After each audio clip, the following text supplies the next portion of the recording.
I remember that feeling of being grilled by a client. We were working on an M&A, the stakes were really high.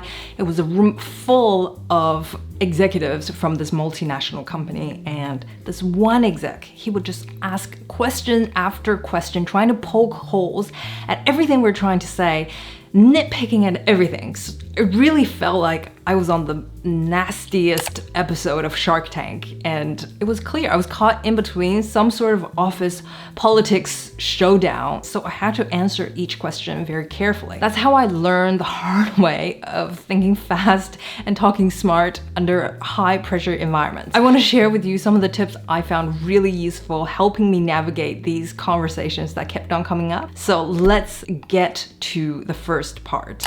The key thing to focus on is steer, don't follow. What do I mean by that? The high pressure situation is created by someone or a few people, right? They've taken control of the situation. They determine where the conversation goes, what kind of questions they'll ask you. They introduce uncertainty, and that's why you feel pressure. You feel nervous, right? Because you don't know what to expect. But that doesn't have to be the case. So think back on the times where you were led down some sort of conversation black hole, where only after the fact you think, hey, wait a minute, that was off topic, it was not productive, and all they did was make me look bad. But now it's over, and anyone can remember is that you couldn't answer the question, right? It's because they took control of the conversation. But it doesn't have to be like that. You have a choice and an opportunity in the conversation to re-steer the conversation towards what you want to talk about, what you know. You see politicians do this a lot of experienced speakers do this a lot. It's a part of media training, and it works in everyday high pressure situations as well. Anna, what do you think about the Kardashian style? You have to admire how they have created an empire, obviously through their personalities and a creative genius of their mother, and how they live the way they do. I can't possibly understand. Mr. Jobs, I would like, for example, for you to express in clear terms how, say, Java, in any of its incarnations, addresses the ideas embodied in OpenDoc. And when you're finished with that, perhaps you could tell us what you personally have been doing for the last 7 years.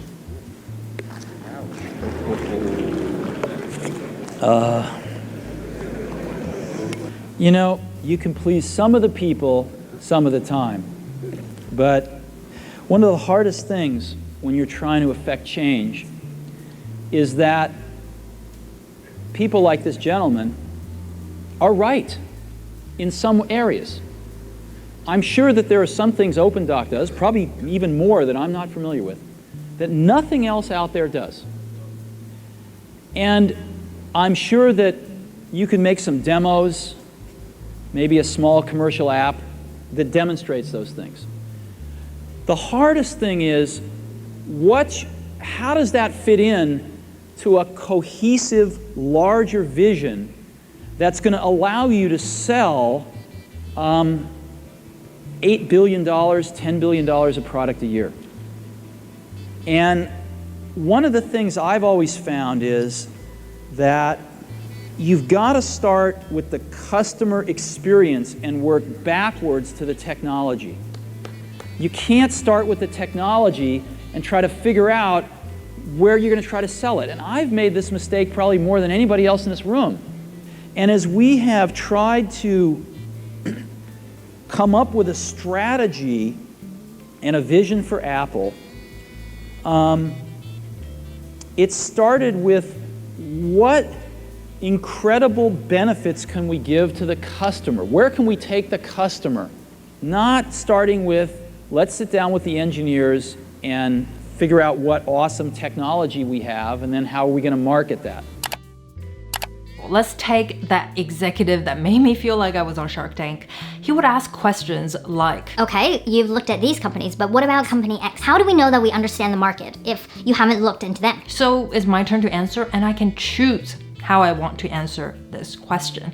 If it's relevant, I can just say, that's a great question, and let's come back to the market. And then you go back to where you talked about the market, and let's say the key questions we wanted to address were XYZ, and so let's go into it. And you can go into it, you can explain it. You determine where you want to take the question to. You determine what is the point and bring people back to the point. Now notice, it's not, okay, that's a good question. Let's go back to the market and let's talk about how it has nothing to do with company X.